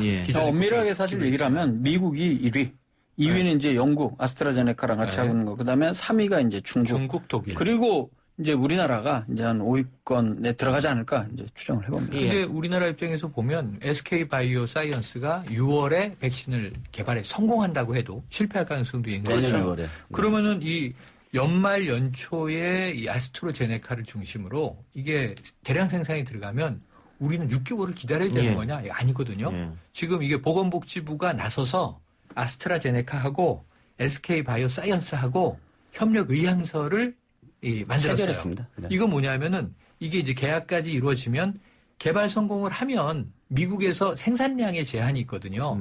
거기서 막 찍어내는 걸 우리가 기다리는 게 아니라 우리 공장 라인에서 라이센스를 주고 결국은 이제 돈을 주고 우리가 카피 약들을 생산하는 거예요. 그런 준비들을 우리는 복선을 깔고 병행해서 하고 있다. 이렇게 보면 될 것 같습니다.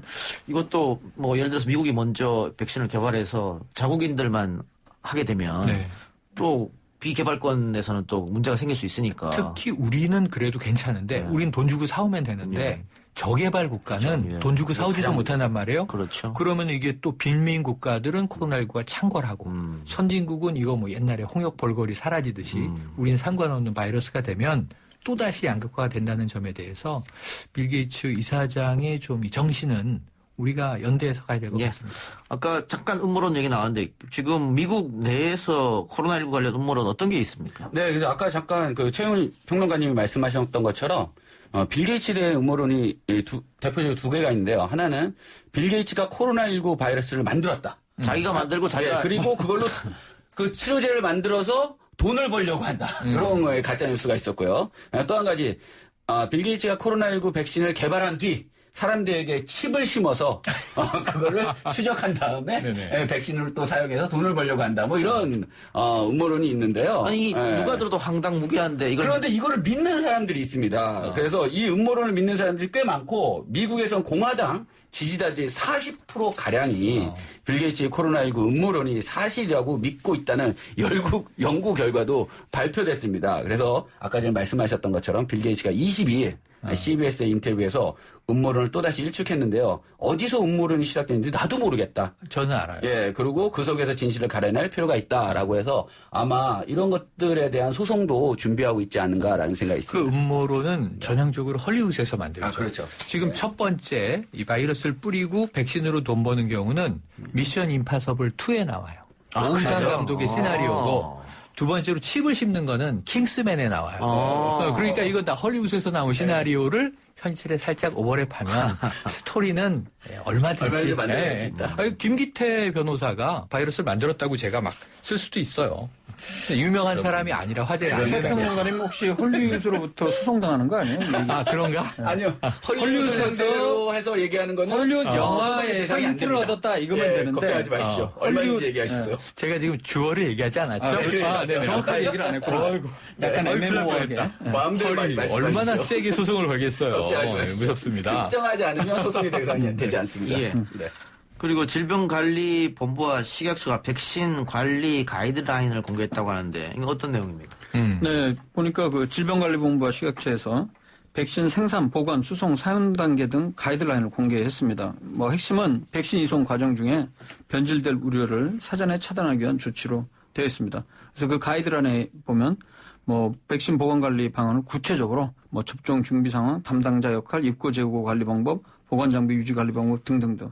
근데 저는 개인적으로 이게 왜 갑자기 나왔을까 이런 생각이 들거든요. 약간 생뚱맞다는 생각이 들었었는데 맞습니다. 그런데 내용을 보니까 아마도 빌 게이츠가 그 서한을 보내면서 백신 관련한 얘기가 나오니까 또 아마 뭐 이런 부분을 미리 좀 준비를 하지 않았나 그런 생각이 드는데 근데 저는 뭐 특별한 의미인지 확실히 잘 모르겠습니다. 그래서 만약에 아까 전에 말씀드리다 말았는데 빌 게이츠가 가짜 뉴스에 대해서 만약에 명예훼손 소송을 한다면 요번에 최근 이틀 전에 이 소송에서 이긴 고등학생이 있어요. 그래서 그 니콜라스 샌드만이라고 작년 1월에 워싱턴 DC 백악관 앞에 시위하다가 그 원주민, 그 인디아 원주민 인권 운동가하고 이렇게 2분 동안 마주 있는 동영상이 유튜브에 이제 돈 게 있습니다. 네네. 그때 이제 이 샌드만이라는 이 학생이 약간 웃고 있었어요. 그거를 원주민을 모욕하고 있다라고 해서 인터넷상에 그 돌았고 그거를 방송한 방송사를 상대로 해서 소송을 했는데 승소했습니다. 그래요. 얼마를 소송했냐면 워싱턴 포스트를 상대로 해서 2억 5천만 달러, 약 3,010억 원에 소송을 했는데 이겼습니다. 그래서 이걸 다 받는 건 아니고 합의를 했거든요. 합의금에 대해서는 아니면 아직 뭐 발표가 되지 않았지만 여하가 가짜 뉴스에 대해서 이렇게 승소를 했고 또 남았습니다. 8 언론사가 제기한 소송 18개의 언론사들의 소송을 제기했는데 이게 금액이 1조 5,050억 원에 상당한 명예훼손에 대한 소송을 했습니다. 그러니까 지금 워싱턴 포스트에 대해 합의를 했다는 건 결과적으로는 명예훼손에 승소했다는 얘기거든요. 그렇죠. 이 8개 언론사도 지금 긴장해야 됩니다. 그래서 그런데 우리나라 같은 경우는 가짜뉴스에 대해서 아무리 명예훼손을 소송을 해도 500천만 원이에요. 그러니까요. 아니 그래서 이 빌 게이츠 관련 뉴스에 문 대통령에게 서한을 보내서 칭찬을 하니까 우리나라도 또 이제 반대파들이 있잖아요. 또 이 지지하지 않는 사람들도 있고. 그래서 우리나라의 기사 댓글이 또 뜨거워요. 빌 게이츠는 친중 좌파고 중국 공산당 세력이다. 이런 댓글이 달렸다고 하는데 이거는 빌 게이츠가 보면 소송 안 하려나? 그러니까 이거 소송할 것 같습니다. 제가 알려야 저도 그러면 한번 구글링 해갖고 뉴욕타임스나 뭐 이런 데서 혹시 저에 대해서 가짜뉴스를 퍼뜨리는지 좀 확인해 보도록 하겠습니다. 그러면 없을 겁니다. 그런 일. 100% 김기태 변호사 아니겠어요? 어쨌든 특정할 수 있죠. 지금 미국이 그렇게 많은 배상금을 할 수 있는 건 징벌적 손해배상제가 있기 때문에 그런데 그래서 우리도 이제 언론에 대해서 징벌적 손해배상을 도입해야 되는 거 아니냐 그런 얘기가 나오고 있습니다. 근데 언론 측에서 뭐 이렇게 한다 그러면 벌써 언론 탄압 아니냐 뭐 이렇게 나오기 때문에 쉽지는 않아 보입니다. 예, 그러면 3부 순서는 이 정도로 하고 광고 듣고 오죠. 3부 순서 마치고요. 4부도 역시 온갖문제연구소로 이어가겠습니다. 말 많고 탈 많은 부동산 이야기 해봅니다. 당정이 추진 중인 임대차 3법 포함한 주택임대차 보호법이 국회 법사위에서 언급됐습니다. 우선 임대차 3법 조현일 평론가. 네, 임대차 3법은요. 이 전월세 신고제, 전월세 상한제, 계약갱신 청구권제 이 세 가지예요. 예. 먼저 이제 계약갱신 청구권제. 지금 2년 계약이잖아요. 전세 계약이. 근데 이것을 2년간 더 추가로 연장할 수 있게 하는 2+2안. 근데 이게 의원마다 좀 발의안이 달라요. 2+2안이 민주당에 좀 다수가 참여한 법안이지만 지금 김진애 의원 열린민주당 2+2+2안 두 번 연장하게 하자. 박주민 의원은 무제한 살 수 있게 하자. 조금씩 다르고요. 전월세 상한제는 전세금을 올리게 되잖아요. 예. 계약갱신할 때 상한제 5% 이상은 올리지 못하게 하자. 근데 이제 5% 이내에서 지자체장이 지자체 상황에 맞게 정하도록 하자는 건데 최대 5%입니다. 그럼 예를 들면 전세금 1억이면 갱신할 때 1억 500 이상 못 받는다. 그렇죠. 말이죠. 그렇죠. 예. 맞습니다. 그러니까 지금 이 갱신할 때가 되기를 기다렸다가 집주인들이 막 무턱대고 수천만 원씩 올리는 경우도 있잖아요. 지역마다 차이가 그렇죠. 있지만 이런 좀 이 폭리 안 된다. 이제 이런 의미고 또 하나는 신고제는 전월세 거래를 할 때 이 계약 당사자가 30일 이내에 주택 소자지 관청에 이것을 신고하도록 하는. 그러니까 이제 부동산 계약, 전세 계약을 투명화하자, 등록화하자. 그래서 이제 그 계약을 이제 권리를 보호하자 이런 의미입니다. 지금도 이미 뭐 전세권 같은 거 많이 보장받으시잖아요. 이것을 이제 필수로 만들자. 예. 이게 임대차를 임차인 이 세입자를 보호하기 위한 3법이다. 이렇게 보시면 되겠습니다. 근데 방금 얘기한 임대차 3법이 위헌 소지가 좀 있다. 네. 이런 얘기를 하고 있잖아요. 네. 특히 사유재산이 보장되어 있는 대한민국에서 네. 국가가 뭐 몇 % 이상 받지 마라. 이거 문제가 있는 거 아니에요? 어떻게 보세요? 일단은 문제가 두 가지인데요. 하나는 지금 말씀하셨던 거죠. 사유재산을 왜 이렇게 제한을 하느냐. 우리 재산인데 이때까지는 그렇게 하지 않았는데 라는 거 하나랑 그다음에 임대차 3법이 7월 안에 더불어민주당에서는 반드시 통과시키겠다고 얘기를 하는데 근데 이게 소급 적용이 가능하다고 했습니다. 그래서 헌법에서 보장하는 소급 적용 금지 원칙에 이게 어긋나는 게 아니냐라고 얘기를 하는데요. 제가 생각하기엔 미국 헌법에도 마찬가지지만 공공의 이익을 더 보호할 가치가 있다면 개인의 사유 재산도 어느 정도로 법률로서 제한 가능하다는 게 헌법 정신이기 때문에 이거는 문제가 없지 않나라는 생각이 있는데 소급 적용되는 거에 대해서는 한번 따져볼 여지는 있다라고 볼 수 있습니다. 예. 근데 이거는 정말 좀 최근까지 가장 문제가 됐던 것 중에 하나가 홍대라든가 이런 데서 젠트리피케이션이라고 해서 거기서 임대료를 무지하게 많이 올려버려갖고 할 수 없이 사람들이 다 빠져나가고 그 지역 주변들이 물론 뭐 지역 주변까지 확산하는 효과가 있는지 모르겠지만은 사실 지금 현재 굉장히 어려움을 많이 겪고 있잖아요. 가로수길도 길도 그렇고요. 경리단 길, 그렇고요. 지금 옛날에 호황 불렸던 길들이 임대료 상승 때문에 지금 다 다른 지역으로 옮겨가고 있고요. 그 다음에 임대료를 올려서 지금 빈 사무실임에도 불구하고 임대료를 내리지 않고 있습니다. 이것은 뭐냐면 임대료를 내리게 되면 아시겠지만 건물의 가치가 또 떨어지기 때문에 내가 피해를 조금 보더라도 절대 임대료를 내리지 않겠다. 그러니까 옛날에 압구정 로데 같은 경우에도 그쪽도 젠트리피케이션 때문에 다들 그냥 썰렁해져 버렸잖아요. 아예. 그랬다가 지금은 아예 이제 반으로 임대료를 줄이겠다는 등의 이제 그런 현상까지 나는데 저는 이런 법이 좀 필요하다고 저는 생각합니다. 그래요. 결국은 그 임대업자들이 조금 욕심 부리다가 상권이 다 죽어버리는 일이 결과는 좀 불러일으켰기 때문에 그런 이야기도 충분히 의미 있는 것 같네요. 예. 다른 얘기하면 사회적 참사 특별조사위원회가 일반인 15,000명을 대상으로 조사를 벌여서 가습기 살균제 피해 규모 정밀 추산 결과를 발표했는데요. 1994년부터 2011년 가습기 살균제 사용 이후 건강 피해 경험자가 67만 명에 이를 것이다. 이런 주장이 나왔네요. 네. 지금 발표 내용을 이제 요약해 보면요. 오늘 10시 30분에 이게 발표한 거고요. 그 다음에 가습기 살균제 사용자가 약 627만 명이고 건강 피해 경험자가 약 67만 명에 이른다. 그리고 사망자는 1만 4천 명이 추산한다라고 얘기를 했습니다. 그리고 한국환경산업기술원에 내가 가습기 살균제 피해자요라고 자발적으로 신고하신 분이 7월 24일 기준으로 해서 6,823명이고 이 6,823명 중에 사망하신 분이 1,553명입니다. 그런데 저는 오늘 이 발표를 보면서요. 참 안타까웠습니다. 뭐가 안타까웠냐면 어느 분의 그 성대묘사를 좀 하자면 당신들 지금까지 뭐 했노? 이렇게 얘기하고 싶거든요. 왜냐하면 지금 보도자료 이렇게 보시면요. 그 사회적 참사 특별조사위원회 앞으로는 그냥 특조위라고 하겠습니다. 특조위가 오늘 발표한 이 내용은 이미 조사 기간이 2019년 10월 16일부터 2019년 12월 30일 날 이미 조사를 마친 겁니다.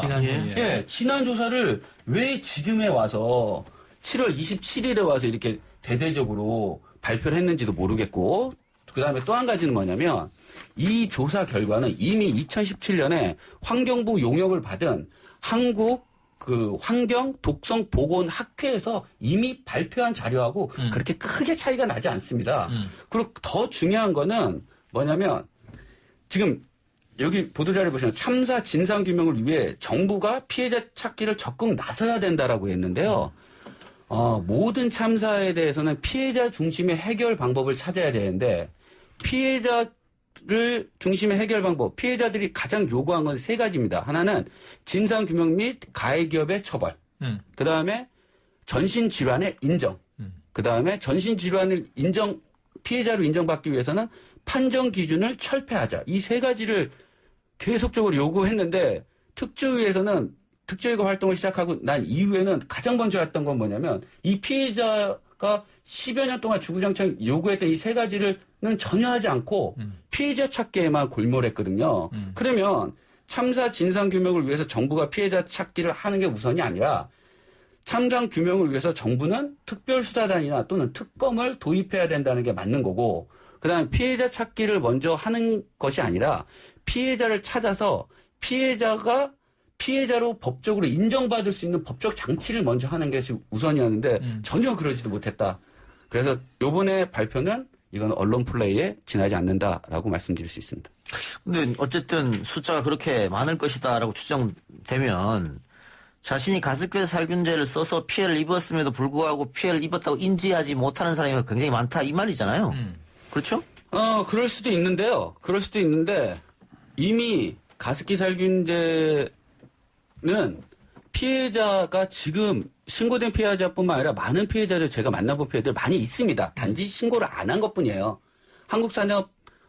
한국산업기술원은 신고를 안 할 뿐이지 지금 많은 피해자단체가 20개가 넘고 있습니다. 그 안에 있는 피해자분들은 엄청 신고한 피해자분들 엄청 많아요. 그런데 가장 큰 문제는 그 많은 피해자들이 법적인 피해자로 인정되지 못함으로 인해서 구제를 받지 못하는 게 이게 가장 큰 문제점입니다. 따라서 특조위에서 가장 했어야 됐던 일들은 피해자 찾기가 아니라 지금의 피해자 그리고 앞으로의 피해자들을 위해서 그 피해자들이 법적 피해자를 인정받기 위한 제도적인 잔치를 먼저 했어야 됐는데 그렇지 못했다는 게 안타까운 겁니다. 네. 자, 가습기 살균제로 인해서 사망한 분들도 상당히 많은데 일단 사망 원인이 폐섬유화로 인한 질식. 명 박사님 폐섬유화로 인한 질식 좀 설명해 주세요. 네, 일반적으로 이제 폐섬유화라는 거는 이제 산소와 이산화탄소가 교환이 되려면 폐포라는 데서 교환이 잘 이루어져야 되거든요. 근데 이 폐포 사이사이에 조직들이 있는데 간지라 보통 얘기하는데 이 부분이 이 가습기 살균 독성 성분 때문에 계속 오랫동안 노출이 되게 되면 흡입이 되어갖고 거기에 염증을 유발하고 그것이 나중에 딱딱하게 굳어서 이른바 섬유화 상태가 발생하거든요. 이런 상태가 되면 산소 교환 이런 것들이 이루어지지 않습니다. 그러면 호흡곤란도 오고 또 그 상태가 계속 진행이 되면 또 감염 위험성도 높아지고 결국에는 전체적으로 여러 가지 그 독성 다장기 부전으로 인해서 사망까지 이르게 되는 걸로 현재 추정을 하고 있습니다. 그래서 이 폐섬유화라는 게 이런 뭐 가습기 살균제뿐만이 아니고 가장 전형적인 예는 이제 보통 방사선 치료 받았을 때 폐섬유화가 일부 생길 수는 있거든요. 이게 광범위하지 않는 경우라면 뭐 크게 문제는 없는 경우가 많습니다. 그리고 또 하나는 우리가 옛날에 그 그라목슨이라고 그 농약 있잖아요. 농약 같은 경우에도 농약 먹고 자살하게 되는 원인 중에 가장 중요한 원인 중에 하나가 폐섬유화가 전체적으로 다 와갖고 폐가 이른바 굳는 상황이 돼서 폐 기능을 못하기 때문에 사망하는 그런 심각한 질환이거든요. 그래서 아마 이 가습기 살균제에서 이런 부분이 지금까지 현재 밝혀진 것으로 알고 있습니다. 그러니까 가습기를 틀게 되면 아주 미세한 입자들이 공기방울로서 뜯어지잖아요.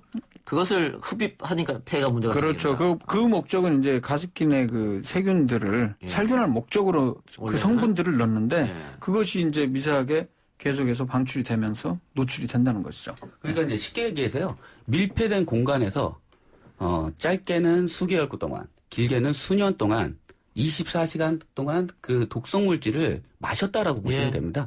특히 그러니까, 아이 키우는 집에서는 밤새도록 틀어놓거든요. 네, 그리고 아이 키우는 그다음에 아이가 감기만 걸려도 우리는 원래는 가습기 살균제는 좀 사람하고 좀 멀리 발 밑에 둬야 되는데 애가 아프면 좀 더 잘 치료하기 위해서 가습기를 또 옆에다 둬요.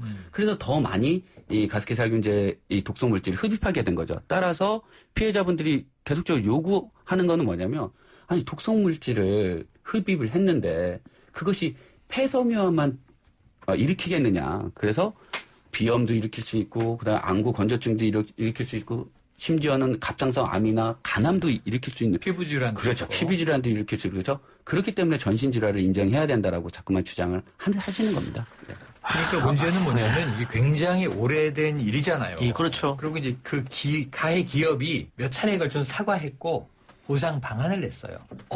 가해 기업이 사과를 한 건 옥시뿐이 없습니다. 옥시를 제외한 SK, 애경, 이마트, 뭐 GS 리테일 아무도 사과를 하지 않습니다. 여러 개 이제 제품과 기업이 있었으니까 맞습니다. 옥시만 이제 사과를 하고 거기에 보상안을 냈는데 문제는 1인당 뭐 1억이었다가 올라가서 2억이었다가 맞습니다. 그런데 문제는 보상의 기준을 정해야 되는데 아까 이제 김기태 변호사님하고 명 박사님 말씀하신 대로 폐섬유화에 의한 사망 혹은 또 이제 상해만 인정한 거예요. 맞습니다. 그것도 등급을 나눴어요. 이게 누가 나눴냐면 정부가 나눴어요. 1등급, 2등급, 3등급, 4등급. 그러다 보니까 여기에 해당하지 않는 사람들은 이 피해자로 인정되지 못합니다. 그러니까 그럼 업체는 옥시의 경우에 정부가 인정한 등급 내에서 2등급은 얼마, 1등급은 얼마. 나머지 하위 등급은 사실은 보상 없습니다.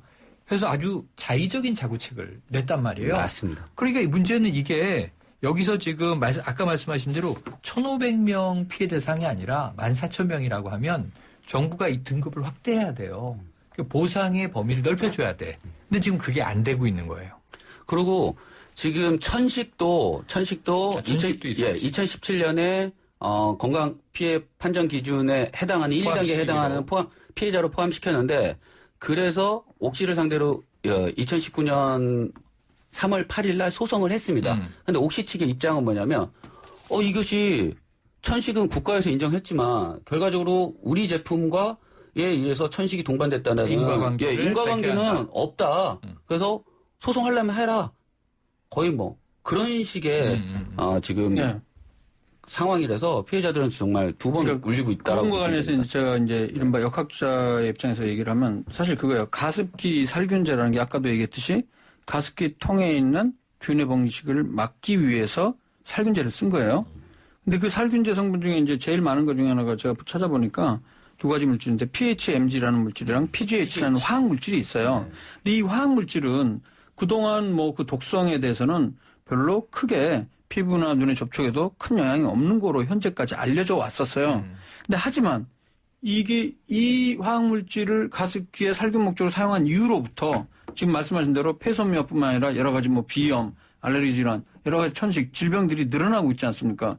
그럼 이건 왜 이런 상황이 되냐면 사실 그전에는 PHMG나 PHMG나 아니면 PGH에 대한 임상시험이나 사람을 대해서는 데이터가 없었기 때문에 그렇군요.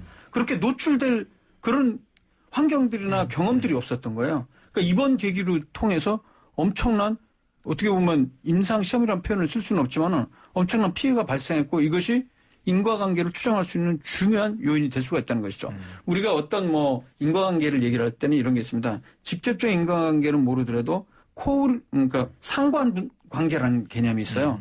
그러니까 그동안은 아니었는데 가습기 살균제를 사용하는 사람들에 의해서 그 사람들이 많은 사람들에서 어떤 특정 질환들이 굉장히 많이 발생하고 있다. 그럼 일단은 그건 일단 인과성을 나타낼 수 있는 거거든요. 근데 그 부분을 이제 판단하는 데 있어서 직접적인 인과성이 되느냐가 이제 법적으로 현재 논란이 되고 있는 거고 의학적으로도 아직까지 확실하게 확정이 안 된 것이기 때문에 아마 계속 논란이 되는 것 같습니다. 그러니까 우리가 보세요. 베트남전 때 고엽제를 뿌리잖아요. 원래는 정글에 이 시야가 가리니까 전투를 하는데 유리하기 위해서 나뭇잎들을 다 제거해. 그렇죠. 그래서 이제 살균제를 뿌린 거예요. 쉽게 말하면. 그런데 그게 사람의 피부에 닿으니까 엄청난 맹독으로 그 사람의 몸을 망가뜨렸는데 그 고엽제가 참전했던 군인들에게 아주 중대한 해를 끼쳤다는 게 인정받는 게 수십 년의 소송이 걸리는 거예요. 그래서 그게 인정되고 나서 보상이 시작되는데 당시에 이 참전했던 분들은 다수 사망하고 있는 거죠. 그러니까 이게 똑같은 상황이 벌어지고 있는데 이게 언제 도입된 물질이냐를 보면 2000년이에요. 근데 그때 무슨 물질로 수입이 됐냐면 우리 이 국내 아까 얘기하신 다양한 업체들이 수입했는데 카펫을 살균하기 위한 물질이에요. 맞습니다. 호텔에. 그러니까 그 카펫 안에 그 균들을 살균하기 위해서 가져왔는데 우리나라는 가습기를 많이 쓰니까 가습기에도 균이 있고 사람들이 가정에서 걱정하니 이러한 살균제를 만들면 되겠네? 그리고 검증되지 않은 물질을 썼으면 안전검사를 이게 하지도 사람이 않고. 잘못입니까? 판 사람이 잘못입니까? 가장 중요한 건 안전검사를 하지 않고 맨 처음 사용했을 때는 그래? 이거 카페트에도 효능이 있네? 그러면 소량만 사용하면 되지 라고 해가지고 희석해서 사용하면 되지라고 하면서 제품을 출시하게 된 겁니다. 그렇죠. 혹은 그 제품을 만들 때 이 살균은 통 살균하는 거에만 목적으로 딱 쓰고 말면 되는데 그것이 이게 가습기가 연기를 뿜으면서 사람들에게까지 들어온 걸 생각 못 했다는 건 조금 이해가 안 된다는 것이죠. 그 부분이. 그런데 식약처도 문제 있는 거 아닙니까, 결국은? 식약처가 문제가 있죠. 식약처도 문제가 있고 환경부도 문제가 있고 그래서 이 사태가 터진 지 소송과 문제 제기가 한 10년 걸려요. 그리고 2009년부터 이거 문제로 받아줄까 말까 고민하는데도 몇 년 걸려요. 지금 사회적 참사위원회 이제 우리 김 변호사님이 이제 맹비판하셨지만 사실 저는 이것은 세발의 피다라고 생각되는 게 이번 정부 들어와서 다시 만들어진 거예요. 사회적 참사 특조위에서 지금 2개 사안, 하나는 가습기 살균제, 하나는 세월호 참사 다시 조사하는 거잖아요. 진행되는 대로 발표하는데 옛날에 했던 얘기가 재정리되는 것도 있고 조금 이제 진일보하는 것도 있고 근데 이게 지금 10여 년 지나서 하는 거니까 얼마나 완벽할까 이런 이제 걱정은 되는데 제가 문제는 이게 아까 언론에 대한 징벌적 보상제, 배상제 말씀하신 것처럼 똑같은 게 맞습니다. 이 사건을 보면서 미국에서는 우리나라에도 들어와 있는 이 기능성 화장품 업체예요. 제이사가 여성용 청결제를 출시했는데 이걸 수년에서 수십 년 쓴 여성들이 있었던 거예요. 지금 다 할머니가 되셨거나 돌아가셨는데 이게 뒤늦게 발암물질이 있다. 발암 유발한다. 이게 판정되자 소송을 한 분, 두 분 하셨을 거 아니에요? 돌아가신 분 한 분에 대해서 800억 원이 넘게 배상이 나왔고. 맞습니다. 생존해 계신데 이제 곧 돌아가셔요. 암 말기예요. 이분에게 600억대의 배상이 나왔어요. 그런데 이게 판례가 나오자마자 전국의 수천여 명이 다 동시에 해당이 되는 겁니다. 근데 이게 집단소송제죠. 맞습니다. 근데 우리나라는 한 건 한 건 소송을 해서 1, 2억을 가지고 지금 평생 싸우다가 못 받고 돌아가시고 패소하고 이러는 거예요. 이게 말이 되냐고요. 제가 그래서 이제 가습기 살균제 참사 전국 네트워크 공동 운영위원장을 이제 2년 동안 맡으면서 저희가 이제 추진했던 게 이제 투 트랙인데 하나는 진상규명 및 책임자 처벌하고 보상을 해야 된다라는 거 하나랑 그다음에 제2, 제3의 가습기 살균제 참사를 막기 위해서는 지금 말씀하신 것처럼 소비자 보호법에 관련된 3법 플러스 1법을 해야 된다. 그게 지금 뭐냐면 하나는 징벌적 손해배상, 이게 제조물 책임법에 관련된 거거든요. 그다음에 또 하나 입증 책임 전환. 왜냐면 우리가 입증 피해자가 입증하기는 너무 힘든 사안이지 않습니까? 그다음에 집단 소송제 거기에 플러스 중대 재해 기업법을 반드시 통과시켜야 된다라는 것을 저희가 이제 항상 주장을 했고요. 그다음에 사회적 참사 특별조사위원회를 이제 보면서 이게 2년에 1년 플러스 1 플러스 1이거든요. 1년을 활동 기간을 하고 만약에 필요시 1년을 연장할 수 있다라고 했습니다. 따라서 이 특조위를 보면서 저희가 이제 생각했던 건 뭐냐면 이렇게 임시적인 사회참사 특별조사위원회를 두면 이건 안 된다. 반드시 대통령 뭐 직속 기관이든 아니면 국무총리 직속 기관이든 독립적인 기관을 통해서 상설 참사위원회를 만들어야지만이 상설화해야지만이 좀 더 전문적인 사람들이 거기서 안정적인 직장을 가지고 위치를 가지고 충분히 조사를 할 수 있다. 그래서 앞으로는 이런 단기적인 1+1이 이런 단기적인 사회참사 특별조사위원회는 만들지 않아야 되지 않나라는 생각이 있습니다. 2014년 이후에 이 문제 때문에 이제 독성 물질을 이제 데이터베이스로 관리하겠다 그래서 살생물제 이 DB가 만들어지는데 그때도 참 해프닝이 한 번 있었어요. 이게 아까 언급하셔서 거론하는 건데 식약처가 담당할 거냐, 환경부가 담당할 거냐. 그렇죠. 네. 이걸 가지고 또 이 관료주의로 싸워요. 서로 이제 이 책임 떠넘기기를 맞습니다. 하고.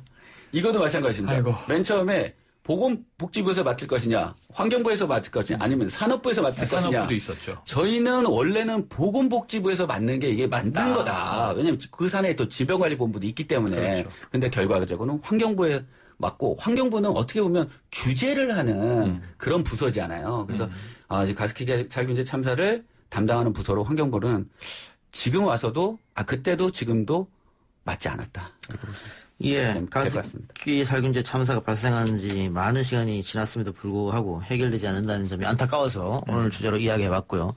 밖에서 우리 PD가 시간이 남을 것 같다고 얘기했는데 이 세 분이 시간이 남을 일이 없습니다. 아니에요. 지금 아까 빠진 게 있어요. 끝없이 이렇게 얘기를 하기 때문에 그 부동산 참고 문제, 부동산 문제 얘기하다가 임대차 3법 오늘 제일 화제가 된 건 추미애 장관한테 김진애 의원이 질문했어요. 이 임대차 3법에 대한 법무부 입장은 뭐냐? 그래서 2+2 그리고 5% 상한제. 이렇게 얘기했더니 갑자기 서울시장 욕심 있나 이런 기사가 쏟아져 나와서 요거 좀 얘기하려고 그랬더니 얘기하세요. 얘기하세요. 다 지금 한 거예요. 여러분들의 의견이 궁금해요. 예, 법무부 장관이 왜 부동산 문제에 신경을 쓰시냐. 결국은 뭐 서울시장 나가려고 하는 거 아니냐. 추미애 장관은 국무위원 한 사람으로서 그렇죠. 얼마든지 정책을 얘기할 수 있다. 거죠. 예. 그리고 아까 말씀하셨지만 김진애 의원이 여기에 대한 법무부의 의견은 뭡니까라고 물어봤더니까요. 질의에 답변하는 거죠. 예, 그 추미애 장관 뭐 서울시장 뭐 이런 얘기 좀 하여튼 본인은 아니라고 하고 있습니다만 언론에서 계속 나오고 있는 것 같아요. 그리고 고 박원순 시장의 어떤 유고가 뭐 어떤 성추문이었기 때문에 그렇다면은 민주당에서 이번에는 여성 시장인 후보로 나와야 되는 거 아니냐 이런 얘기도 있었고. 맞습니다. 또 오래전부터 준비하고 있었던 박영선 장관 같은 경우는 또 여성이기 때문에 박영선 카드, 뭐 추미애 카드, 뭐 정치권에서 얼마든지 나올 수 있는 얘기가 아닌가. 언론은 또 그걸 얼마든지 다룰 수 있는 또 권리가 있으니까요. 예. 그러나 일단은 아직 그 830 전당대회를 통해서 민주당 지도부가 확정이 돼야 보궐의 후보를 내지 않느냐. 그렇죠. 결정되니까. 당원당규 결정하고. 예. 결정하고요. 아직은 그게 결정이 안 됐기 때문에. 제가 봤을 때는 낼 것 같습니다. 지금. 낼 가능성이 높지만 또 이제 자성론도 일부 있기 때문에 또 이제 지지자들의 입장도 앞으로 이게 꽤 남았잖아요. 내년 4월, 내년 4.7이니까 한 연말까지 흐름을 추이를 보지 않겠는가. 그런데 이재명 지사가 후보를 안 내는 게 좋겠다라고 했다가 지지자들부터 맹폭을 받았거든요. 민주당 지지자들로부터. 그런 것을 차기 이제 지도부에 나가는 후보들이 받기 때문에 쉽사리 내지 않겠다라고 하기는 어려워 보입니다. 근데 그게 제가 쭉 이제 전체 워딩을 봐야 되는 게 자, 이게 뭐 장사꾼도 신뢰가 중요하지 않느냐. 손해를 보고라도 신뢰를 지켜야 하는 경우가 있는 것이다. 이번 경우에 내지 않는 것이 맞다고 본다. 다만 부득이한 경우에는 이렇게 뒤에 또 있어요. 부득이한 경우에는 석고대제를 하고 당원 당규를 개정해서 낼 수도 있다 이렇게 얘기하셨습니다. 네. 시간 안 남죠? 모자랍니다. 이렇게. 아이고. 좀 그만 좀 하세요. 제가 참고 있잖아요. 세 분 수고했습니다. 고맙습니다.